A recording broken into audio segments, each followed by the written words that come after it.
So this is like where the Venue was slightly invisible but a good capable car, and then you have the new generation come in, and the first thing that goes is, oh my God, what have they done, right? In the pictures you look at it and you're like, please tell me that's not what it's going to look like, right? It just felt so shocking. I remember in one of the, somewhere I read this, they should have kept it camouflaged. The internet is brutal, Burn. right? So, and it really felt like there was so much going on with the way the car looked. And so there was one kind of a little bit of a step back saying that, I don't know where this is going. Okay. Right? And the second thing that came about was that when the details started coming out of the car, you see the dimensions and everything, and you realize it's become bigger, which is good news.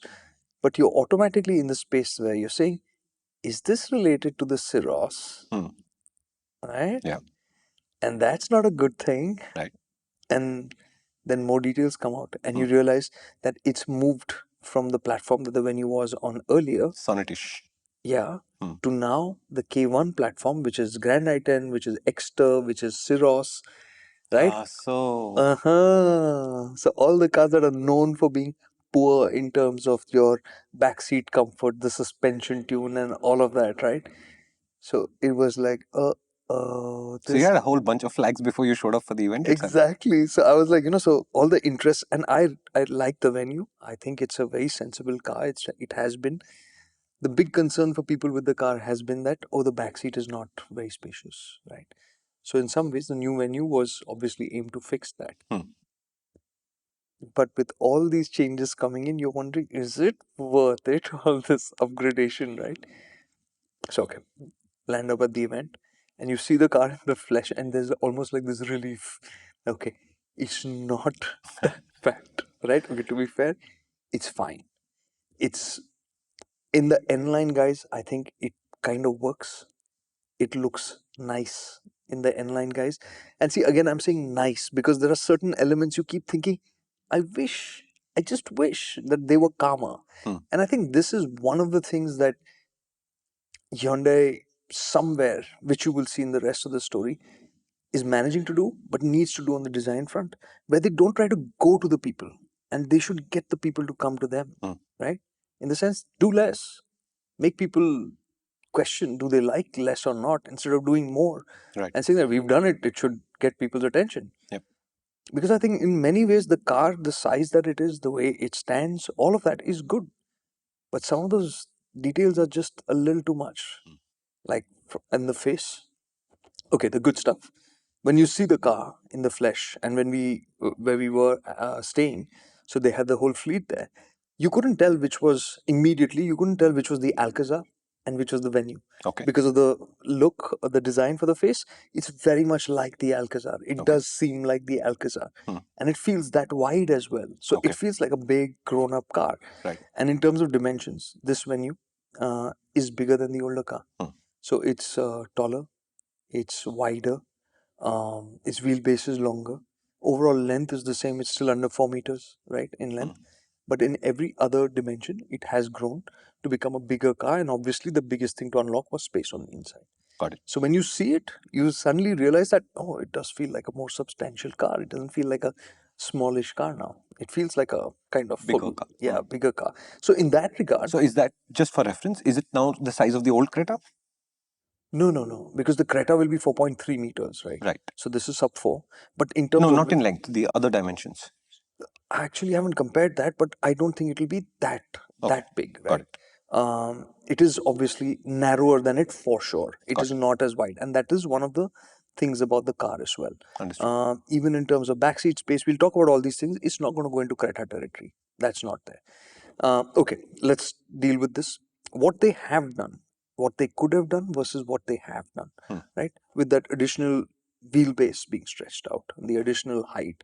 What they could have done is gone and focused entirely on the backseat, like in the Cirrus, right, where you get like that massive space in the second row, the sliding second row, which you don't have here.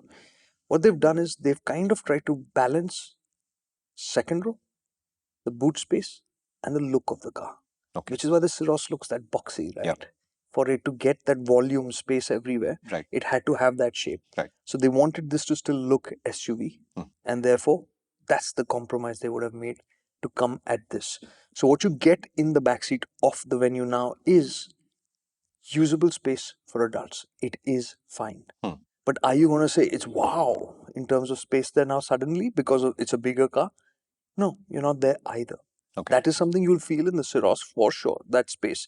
That you're not going to get over here. Got it. So while they may be related in terms of their platform and similar in terms of size, but just for the record, the Syros's wheelbase is even longer, right? It's a really tall, boxy car, so it opens up a lot of space on the inside, which in the Venue is not the same kind of space. Understood. It's a usable, functional backseat now for the adults in the second row, for sure. And the children are driving? In what way? If the adults are sitting in the back. Adults still in the front, right? Children drive, that'll be good because there's something over there as well. Ooh. Yeah. So that was the first curveball about the design aspect of it, which was just like la la la la, and then you're like, okay, it's not bad, but I think they need to snap out of that because we've seen this like with the Ioniq 5, which is honestly for anybody who likes design and good looking cars will always talk about the Ioniq 5, saying that, man, what a great looking car. Right. And which erred on the cautious side of it's not a flashy car. Correct. And you notice it because it's not flashy. It's just like I always think about that one slash down the side which is in metal and how that just changes the play of light on that car, right? And it's fantastic. Anyways, so this is a little OTT in terms of the design, but at least it won't put you off like in the pictures it could. So if you've looked at it in pictures and thought that, man, this is overdone, check it out in person, see it in the flesh. It's not as dramatic as it looks like in pictures. Good. Okay. So that's the design. N-Line and this are roughly the same. There are a few cosmetic details, differences in the grille. Let me get some red line somewhere. There you go. Dude, I know my cars, okay? And they get like a exhaust, dual tip exhaust. It's just a tip, that's it. So fundamentally the same cars. Kartikeya absolutely thoroughly loved driving the Venue, except for the fact that the steering doesn't do as much as the rest of the chassis does. What am I really talking about? You must watch MotorInc First Hyundai Venue 2026 because it was a great episode. Hyundai's made a huge step and left a few things on the table that they really shouldn't have. If you'd like to know more, MotorInc First is free to watch on YouTube and on the app. The app version is a little bit longer because we do question and answers on that. The app is free to download. There's no reason why you're not there yet. Join us there.